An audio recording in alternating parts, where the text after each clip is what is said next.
Thank you for joining us for this second half hour of Local 3 News at 4. I'm Cindy Sexton. And I'm David Carroll. The Trump administration has imposed 25% tariffs on imports from Canada, China, and Mexico. Local businesses are pushing forward despite higher costs. Cornelia Nicholson spoke with the owner of Chattanooga Yarn Co about how tariffs are impacting their store and the crafting world.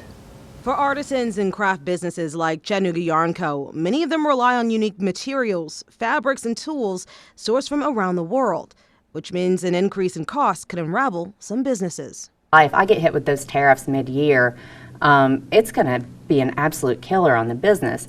Dana Chadwell has owned Chattanooga Yarn Co. for 3 years, an artisan's dream store nestled in a corner of the Northgate Mall.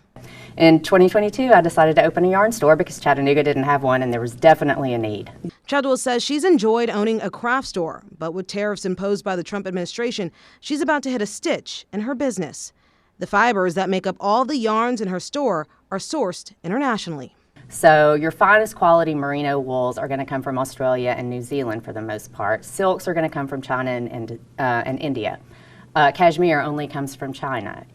Yarns like cotton are going to come from Turkey. They're going to come from India. They're going to come from Greece.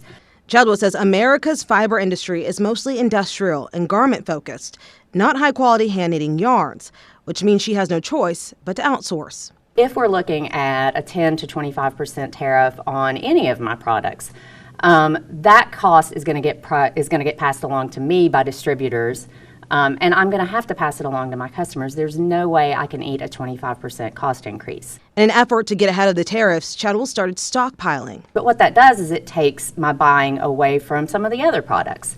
And right now it feels like whack-a-mole. You know, today we have a 25% tariff. Tomorrow we have an 8% tariff. The next day we have no tariff. Tariffs on hold. Tariffs happening tomorrow.